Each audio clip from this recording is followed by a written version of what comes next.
اعوذ باللہ من الشیطان الرجیم بسم اللہ الرحمن الرحیم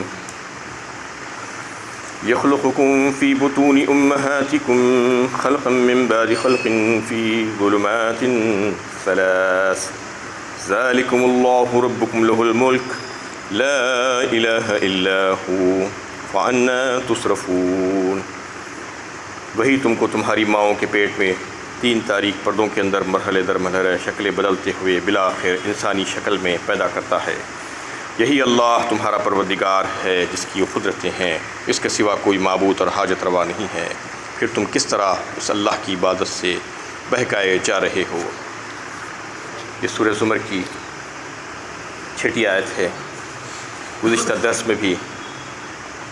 اس پر بات ہو رہی تھی کہ اللہ تعالیٰ نے انسانی تخلیق جو ماؤں کے پیٹوں میں جو کی ہے مرحلہ در مرحلہ اور 3 اندھیریوں میں، اس کا تذکرہ یہاں پر آیا تھا، اور دیگر صورتوں میں سورہ انبیاء اور سورہ حج کی آیتوں کے حوالے سے اللہ تعالیٰ نے وہ تمام تفصیل بیان کی تھی جو انسانی تخلیق ماں کے پیٹ میں اللہ تعالیٰ کرتے ہیں، اور پھر احادیث سے نبی صلی اللہ علیہ وسلم کی تشریحات کے ذریعے سے یہ تمام باتوں کو سمجھایا گیا جو آج کی میڈیکل سائنسز ایمبریولوجیکل سائنسز کے نام سے تحقیقات کر کے ریسرچ کر کے اس کو جو پیش کر رہی ہے آج سے 100 سال کے اندر باہر۔ لیکن یہی بات، یہ ساری تفصیلات آج سے 1430 سال پہلے اللہ تعالیٰ نے اپنے پاک کلام میں اس کا اظہار فرمایا تھا، اور پھر نبی صلی اللہ علیہ وسلم کے ذریعے سے اس کی تشریحات فرما دی تھی۔ ایک ایک بات کو انہوں نے جو ہے نے بتا دیا تھا اس کی تشریح کر کے، جیسا کہ پچھلے سورہ مومنون کی آیت میں جو ہے تذکرہ چل رہا تھا کہ اللہ تعالیٰ ماؤں کے پیٹوں میں جو بچوں کی تشکیل دیتے ہیں انسان کی، تو اس میں 3 مرحلے ہوتے ہیں۔ سب سے پہلے نطفہ، علقہ اور مضغہ، اور نبی صلی اللہ علیہ وسلم نے فرمایا کہ وہ ایک ایک مرحلہ، ایک ایک سائیکل 40 دن کی ہوتی ہے۔ اس حساب سے وہ 3 سائیکلز ملا کر 120 دن، اس کا مطلب 4 مہینے میں بچہ مکمل بن کر تیار ہو جاتا ہے۔ اور پھر اس کے بعد فرما دیا گیا ثم سواہ ونفخ فیہ من روحہ وجعل لکم السمع والابصار والافئدہ، کہہ دیا گیا، یعنی 4 مہینے کے بعد فرشتہ آتا ہے اور روح پھونکتا ہے اللہ کے حکم سے، اور پھر وہ ایک جیتا جاگتا انسان، دیکھتا سنتا سب جو ہے بنا دیا جاتا ہے، مکمل کر دیا جاتا ہے۔ لیکن اس کے بعد بھی جو ہے 2 مہینوں میں اللہ تعالیٰ اس کو جو ہے مزید اس کی جو کمزوریاں اور کمیاں رہتی ہیں اس کو دور کر دیتے ہیں، اور 6 مہینے میں وہ مکمل طور پر تیار ہو جاتا ہے۔ اور اگر اس وقت وہ دنیا میں آ جائے تو زندہ رہ سکتا ہے، اس کی اتنی جو ہے طاقت اس میں رہتی ہے۔ اس کا ذکر اللہ تعالیٰ سورہ لقمان اور سورہ احقاف میں کر رہے ہیں۔ یہ دونوں آیتوں کو اگر آپ ملا کر دیکھیں تو پتہ چلے گا کہ 6 مہینے میں کم از کم مدت ہے حمل کی جس میں بچہ پیدا ہو سکتا ہے، یعنی اس کو جو ہے اللہ تعالیٰ نے جو بیان کیا سورہ احقاف 26ویں پارے میں، وَوَصَّيْنَا الْإِنسَانَ بِوَالِدَيْهِ إِحْسَانًا حَمَلَتْهُ أُمُّهُ كُرْهًا وَوَضَعَتْهُ كُرْهًا وَحَمَلُهُ وَفِصَالُهُ 30 شهرًا۔ اس میں بتا دیا گیا کہ ہم نے تاکید کی ہے اور حکم دیا ہے کہ انسان کو اپنے والدین کے ساتھ حسن و سلوک کا، اور اس کی ماں اس کو اپنے پیٹ میں یعنی تکلیف اٹھا کر رکھتی ہے، مشقت اٹھا کر رکھتی ہے، اور تکلیف کے ساتھ اس کو پیدا کرتی ہے، جنتی ہے۔ اور پھر اس کے حمل کی مدت اور دودھ چھڑانے کی مدت دونوں ملا کر 30 شہرا کہا، 30 مہینے کی اللہ تعالیٰ نے بتایا، دونوں ملا کر 30 مہینے۔ اس کے بعد پھر سورہ لقمان 21ویں بارے میں اللہ تعالیٰ فرماتے ہیں وَوَصَّيْنَا الْإِنسَانَ بِوَالِدَيْهِ حَمَلَتْهُ أُمُّهُ وَهْنًا عَلَى وَهْنٍ وَفِصَالُهُ فِي عَامَيْنِ کہا اللہ تعالیٰ نے، یعنی یہاں پر بھی وہی بات، ماں باپ کے ساتھ حسن و سلوک، اچھا سلوک۔ اس کے بعد اس کی ماں کے تعلق سے بتایا گیا کہ وہ جو ہے تکلیف سہتی ہے، اور تکلیف پر تکلیف سہ کر اس کو اٹھا کر پھرتی ہے، اس کو رکھتی ہے اپنے پیٹ میں، اور پھر اس کے دودھ چھڑانے کی مدت 2 سال بتایا، فی عامین کہا، یعنی اس کا مطلب یہ ہے کہ یہ 24 مہینے دودھ چھڑانے کی مدت 2 سال تک دودھ پلایا جائے گا، اور پورے ملا کر 30 مہینے جو سورہ احقاف میں آئے ہیں اس میں سے 30 مہینوں میں سے اگر 24 مہینے نکالیں گے تو 6 مہینے بچتے ہیں، تو 6 مہینے یہ ہوئے حمل کی مدت کی، یہ کم از کم مدت ہے۔ لیکن اس میں اللہ تعالیٰ نے جو ہے جو اپنے فضل و کرم سے رکھا ہے وہ 9 مہینے رکھا ہے، اس وجہ سے کہ 6 مہینے کے بعد 3 مہینے تک اور مزید تقویت دی جاتی ہے بچے کو ماں کے پیٹ میں، ماں کے رحم میں رکھ کر، کیونکہ اس وقت اگر وہ باہر آ جائے گا تو انتہائی کمزور اور ناتما ہوتا ہے۔ پری میچیور بیبی جو بولتے ہیں کہ بچے اگر 6 مہینے 7 مہینے میں اگر پیدا ہو جائے تو وہ بھی زندہ رہ سکتے ہیں، وہ مکمل رہتے ہیں، اس میں کسی قسم کا کوئی شک و شبہ کرنے کی ضرورت نہیں ہے، وہ جائز اور حلال نطفہ ہوتا ہے۔ بعض وقت جو ہے لوگوں کو معلوم نہیں ہوتا ہے کہ 6 مہینے میں بچہ کیسے پیدا ہو گیا، یہ سمجھتے ہیں 6 مہینے میں بھی ممکن ہے، یہ قرآن بتا رہا ہے، اور آج کی میڈیکل سائنسز بھی جو ہے اس بات کو تسلیم کر لی ہے کہ 6 مہینے میں کم از کم مدت 6 مہینے کی ہے حمل کی، اس میں بچہ اگر پیدا ہو جائے تو اس کو مشینوں کے ذریعے سے جو ہے اس کو تقویت پہنچا دی جاتی ہے، اور جو ہے یعنی اسپیشل کیئر کرنا پڑتا ہے اس کو۔ یہی کیئر اللہ تعالیٰ ماں کے رحموں میں کرتے ہیں 3 مہینے تک۔ یہ اللہ کا فضل ہے کہ اس کو مزید 3 مہینے جو ہے ماں کے پیٹ میں رکھ دیتے ہیں، اور اس کو جو ہے مکمل طور پر تقویت پہنچا کر پھر 9 مہینے میں باہر نکالتے ہیں۔ یہ تمام باتیں آیتوں سے، اللہ کے کلام سے اور اللہ کے نبی صلی اللہ علیہ وسلم کے ارشادات سے جو ہے واضح ہو رہی ہیں، تو اس بات کی طرف اشارہ ہے کہ یہی دین حق ہے، دین اسلام دین حق ہے، جو آج سے 1430 سال پہلے جس وقت سائنس کچھ بھی ترقی نہیں کی تھی، یہ تو آج ترقی کیے ہیں، آج یہ معلومات حاصل کر رہے ہیں، آج تحقیقات کر رہے ہیں، اس وقت تو ان کو کچھ بھی نہیں معلوم تھا۔ اللہ تعالیٰ نے یہ ساری باتیں ایک ایک تفصیل بیان کر دی تھی، تو اس کے لیے اللہ تعالیٰ پھر آخر میں یہ فرماتے ہیں کہ ذالکم اللہ ربکم لہ الملک، یہی ہے اللہ تمہارا پروردگار، یعنی تمہارا خالق، تمہارا مالک، تمہارا پالنہار، تمہیں پیدا کرنے والا اور جو ہے بادشاہ حقیقی یہی ہے۔ پھر تم کہاں پڑے جا رہے ہو، کہاں پھرے جا رہے ہو تم اس کو چھوڑ کر؟ یعنی اس بات کا تقاضا کرتی ہے یہ آیتیں اور جو ہے یہ احادیث کہ اللہ تعالیٰ کی طرف جو ہے لوگ رجوع ہو جائیں، اس کے جو ہے احسان فراموشی نہ کریں، نمک حرامی نہ کریں، اور جو ہے اسلام کی طرف راغب ہو اور اللہ تعالیٰ کی فرمانبرداری اور اطاعت میں لگ جائیں، جو ان سب کا خالق اور مالک ہے۔ اللہ تعالیٰ یہی چاہتے ہیں، اس کے طرف اپنی وفاداری کا ثبوت پیش کریں۔ لا الہ الا ہو کہہ دیا گیا، اس کے سوا کوئی معبود نہیں، جو تمہیں پیدا کیا ہے، جو پیدا کرنے کے تعلق سے یعنی تخلیق کے تعلق سے جو ہے ساری باتیں تمہیں بتائی ہے، اس کا مطلب یہ ہے کہ وہی تمہارا خالق ہے۔ فَأَنَّىٰ تُصْرَفُونَ، پھر تم کس طرح اس اللہ کی عبادت سے بہکائے جا رہے ہو۔ إِن تَكْفُرُوا فَإِنَّ اللَّهَ غَنِيٌّ عَنكُمْ وَلَا يَرْضَىٰ لِعِبَادِهِ الْكُفْرَ وَإِن تَشْكُرُوا يَرْضَهُ لَكُمْ وَلَا تَزِرُ وَازِرَةٌ وِزْرَ أُخْرَىٰ، اگر تم کفر کرو تو اللہ تعالیٰ تم سے بے نیاز ہے، اور وہ اپنے بندوں کے لیے کفر کو پسند نہیں فرماتا،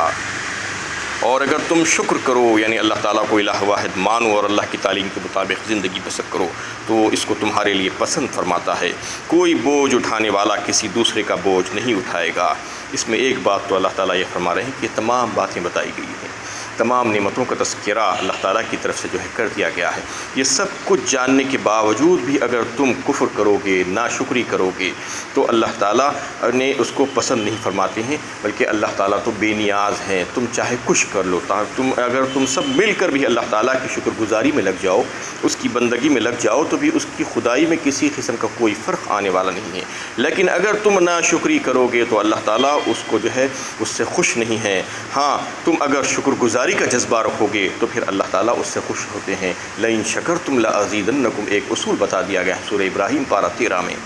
یعنی اگر تم چاہتے ہو کہ تم کو جو نعمتیں دی گئی ہے وہ نعمتیں نہ صرف برقرار رہے بلکہ اس میں اضافہ ہو، تو پھر اس کا فارمولہ اور اصول یہی ہے کہ تم شکر گزار بندے بن جاؤ، اللہ تعالیٰ کا شکر کرتے جاؤ، اور جو ہے پھر اور مزید نعمتیں لیتے جاؤ۔ تو اس میں اللہ تعالیٰ نے یہ بات واضح فرما دی، اللہ تعالیٰ بے نیاز ہے تمہارے شکر سے یا تمہارے کفر سے۔ اگر تم شکر کرو گے تو پھر تمہارے لیے بہتر ہے، اور اگر تم شکر نہیں کرو گے تو تمہارے لیے بہتر نہیں ہے، اللہ تعالیٰ اس سے ناراض ہوں گے۔ اس کا مطلب یہ ہے کہ اللہ تعالیٰ کی مشیت کچھ اور ہے اور رضا کچھ اور ہے۔ لوگ اس کو سمجھ نہیں پاتے ہیں۔ لوگ یہ سمجھتے ہیں کہ اگر ہم کچھ کام کر رہے ہیں، جیسا کہ کچھ نادان قسم کے لوگ یہ کہتے ہیں کہ ہم گناہ کر رہے ہیں، یا جو ہے کوئی کفر کر رہا ہے یا اور کوئی کام کر رہا ہے، تو یہ اللہ کی مرضی سے تو کر رہے ہیں، اللہ تعالیٰ اگر نہیں چاہتے تو یہ کیسے کر سکتے تھے؟ یعنی وہ جو ہے اللہ تعالیٰ کا جو ارادہ اور مشیت ہے اس کو اللہ تعالیٰ کی رضا کے برابر قرار دیتے ہیں۔ اللہ تعالیٰ کی مشیت اور ارادہ الگ چیز ہے، رضا الگ چیز ہے۔ دیکھیے کہ دنیا میں کوئی کام بھی اللہ تعالیٰ کی مشیت اور ارادے کے بغیر نہیں ہو سکتا،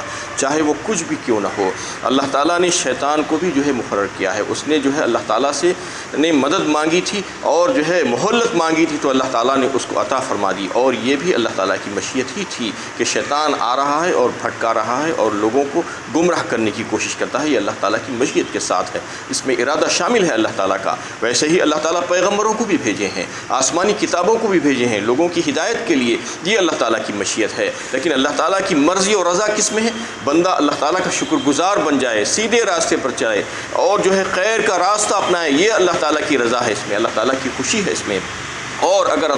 جو ہے بندہ شیطان کے راستے پر چلا جائے گا، اس کی بات کو مانے گا، نفس کی بات کو مانے گا، تو اللہ تعالیٰ اس سے راضی نہیں ہے۔ لیکن مشیت تو دونوں میں ہے، مشیت ہر حال میں ہوتی ہے اللہ تعالیٰ کی، ہر چیز میں، لیکن رضا ہر چیز میں نہیں ہوتی ہے۔ رضا جو ہے کچھ چیزوں میں ہوتی ہے جس میں اللہ تعالیٰ پسند کرتے ہیں، اس کو راضی ہوتے ہیں اس سے، اور جس کو پسند نہیں کرتے اس سے ناخوش ہوتے ہیں۔ تو یہ بات اس میں بتانا چاہ رہے ہیں کہ اللہ تعالیٰ کی رضا جو ہے کفر میں نہیں ہے، بلکہ اگر کوئی چاہتا ہے کہ اللہ تعالیٰ راضی ہو جائے تو پھر وہ شکر گزاری کا جذبہ اس میں ہونا چاہیے۔ وَلَا تَزِرُ وَازِرَةٌ وِزْرَ أُخْرَى، اور پھر ایک اصول بیان کر دیا گیا کہ کوئی یہ نہ سمجھے کہ میرا بوجھ کوئی اور بھی اٹھا لے گا۔ اللہ تعالیٰ اس کو بار بار واضح فرما رہے ہیں، کئی ایک صورتوں میں آپ دیکھیے یہ جملہ آپ کو ملے گا، ایک آیت کہ کوئی کسی کا بوجھ نہیں اٹھائے گا، اس دن سب کو اپنا اپنا دیکھنا ہوگا، نفسا نفسی کا عالم ہوگا، کوئی کسی کو نہیں ہاتھ نہیں پکڑے گا۔ جیسا کہ دنیا میں لوگ یہ سمجھتے ہیں کہ وہ فلاں مجھے بچا لے گا، فلاں مجھے بچا لے گا، میری جو ہے بخشش کروا دے گا، میری شفاعت کر دے گا، کوئی نہیں کرے گا۔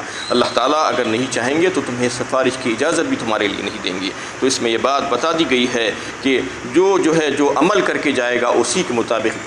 جو ہے اس کو جزائے سزا ملے گی۔ وَأَلَّيْسَ لِلْإِنسَانِ إِلَّا مَا سَعَىٰ، سورہ نجم 27ویں پارے میں اللہ تعالیٰ نے اس کو واضح فرمایا، انسان وہی کچھ پائے گا جو اس نے کوشش کی ہے دنیا میں، یعنی جو کچھ بھی اس نے بویا ہے وہی کاٹے گا۔ ثُمَّ إِلَىٰ رَبِّكُمْ مَرْجِعُكُمْ فَيُنَبِّئُكُم بِمَا كُنتُمْ تَعْمَلُونَ، پھر تم سب کو اپنے رب کی طرف ہی لوٹنا ہے، پھر وہ تمہیں بتا دے گا جو کچھ تم کیا کرتے تھے۔ إِنَّهُ عَلِيمٌ بِذَاتِ الصُّدُورِ، بے شک وہ دلوں کے پوشیدہ رازوں سے واقف ہے، یعنی اس اللہ سے تم کچھ بھی نہیں چھپا سکتے۔ تم چاہے چھپا لو لوگوں کے سامنے، لیکن اللہ تو جانتے ہیں تمہارے دلوں میں کیا خیالات آ رہے ہیں، کیا وسوسے آ رہے ہیں۔ تم کو ایک دن اپنے رب کے پاس جانا ہے اور پھر وہ تم کو ساری باتیں بتا دے گا۔ وَإِذَا مَسَّ الْإِنسَانَ ضُرٌّ دَعَا رَبَّهُ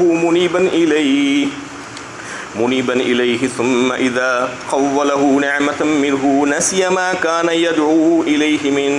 قبل وجعل لله أندادا ليضل عن سبيله قل تمتع بكفرك قليلا إنك من أصحاب النار۔ اور جب انسان کو تکلیف پہنچتی ہے، کسی مصیبت یا آفت میں مبتلا ہوتا ہے، تو اپنے معبودان باطل سے مایوس ہو کر اپنے پروردگار رب العالمین ہی کو پکارتا ہے، دل سے رجوع ہو کر اسی سے فریاد کرتا ہے۔ پھر جب وہ اسے اپنے فضل سے نعمتیں عطا فرماتا ہے تو اس مصیبت کو بھول جاتا ہے جس کے لیے پہلے پکارا تھا، اور دوسروں کو اللہ تعالیٰ کا ہمسر ٹھہراتا ہے تاکہ لوگوں کو اس اللہ کے راستے سے گمراہ کر دے۔ اے نبی صلی اللہ علیہ وسلم، آپ اس سے کہیے کہ چند دن اپنے کفر سے فائدہ اٹھا لے، یقیناً تو دوزخیوں میں سے ہے۔ اس میں اللہ تعالیٰ یہ بات بیان فرما رہے ہیں کہ ایسا پیش آتا ہے کہ لوگوں کو تکلیفیں اور مصیبتیں اور پریشانیاں جب پیش آتی ہیں تو وہ سب بھول جاتے ہیں دوسروں کو۔ جو معبودان باطل جن کے پاس وہ جایا کرتے تھے ابھی تک، جن کو پکارا کرتے تھے اور جن کو حاجت روا اور مشکل کشا سمجھتے تھے، وہ ان کے دل و دماغ سے دور ہو جاتے ہیں اور اس وقت جو ہے اللہ ہی کو پکارتے ہیں،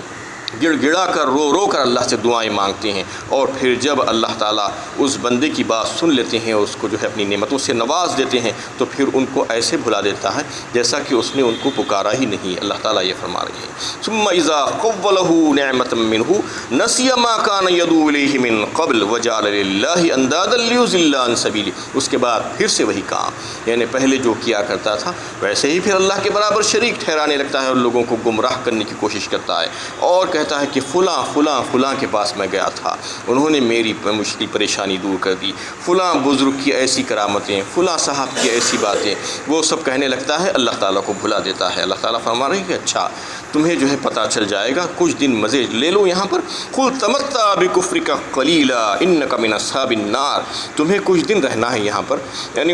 اس کے بعد تم کو ہمارے پاس آنا ہی ہے، اور پھر تم وہاں پر آ کر کہاں جاؤ گے؟ جہنم میں جاؤ گے، سیدھا اور کہیں نہیں جاؤ گے۔ امن هو قانت آناء الليل ساجدا وقائما يحذر الآخرة ويرجو رحمة ربه قل هل يستوي الذين يعلمون والذين لا يعلمون انما يتذكر اولو الالباب، کیا اس شخص کی روش بہتر ہے اس شخص کی جو اللہ تعالیٰ کی مطیع فرما بردار ہے اور اللہ کی عبادت میں کھڑا ہو جاتا ہے، انجام آخرت سے ڈرتا ہے اور اپنے رب کی رحمت سے آس لگائے رہتا ہے؟ اے نبی صلی اللہ علیہ وسلم، ان سے پوچھئے کہ جاننے والا اور نہ جاننے والا دونوں برابر ہو سکتے ہیں؟ نصیحت تو وہی حاصل کرتے ہیں جو عقل مند ہوتے ہیں۔ اس میں اللہ تعالیٰ اس کے برخلاف جو اس سے پچھلی آیت میں جو لوگوں کا حال بیان کیا تھا ان حضرات کا حال بیان فرما رہے ہیں کہ جو اللہ سے ڈرتے ہیں تنگی میں اور خوشی میں ہر حال میں، اور پھر رات کی گھڑیوں میں اللہ کے سامنے عاجزی کے ساتھ اور فرمانبرداری کے ساتھ کھڑے ہو جاتے ہیں، سجود میں اور قیام میں سجدے کرتے ہیں، عبادتیں کرتے ہیں، اللہ تعالیٰ سے ڈرتے ہیں اور روتے ہیں اور مانگتے ہیں، اور پھر آخرت سے جو ہے آخرت کی وجہ سے انجام آخرت سے جو ہے ڈرتے رہتے ہیں، اور پھر اللہ کی رحمت کے امیدوار بھی رہتے ہیں۔ یعنی دونوں کیفیتیں ان میں ہوتی ہے، یہ عین ایمان ہے۔ اللہ کے نبی صلی اللہ علیہ وسلم نے ایک حدیث میں فرمایا کہ جو ہے اللہ سے ڈرتا بھی ہے اپنے گناہوں کی وجہ سے، اور پھر اللہ کی رحمت سے مایوس نہیں ہوتا بلکہ اللہ کی رحمت کا امیدوار ہوتا ہے، یہ جو ہے اصل میں ایمان ہے۔ اور اس کے تعلق سے اللہ کے نبی صلی اللہ علیہ وسلم نے ایک وقت جو ہے حضرت انس رضی اللہ تعالیٰ عنہ اس حدیث کو روایت کرتے ہیں جو ترمذی شریف میں بھی ہے اور ابن ماجہ میں بھی ہے، کتاب الزہد میں جو ہے اس حدیث کو نقل کیا ہے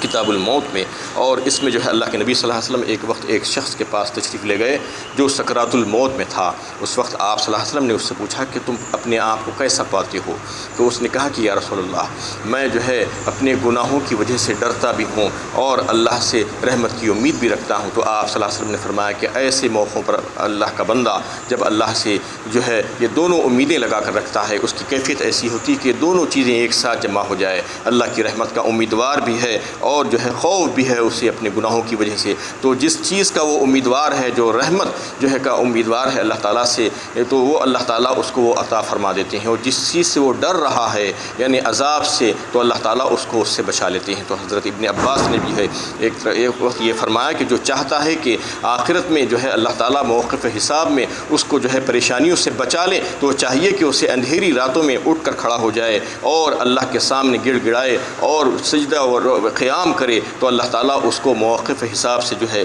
انہیں اس میں آسانیاں پیدا فرما دیں گے۔ وآخر دعوانا ان الحمد للہ رب العالمین۔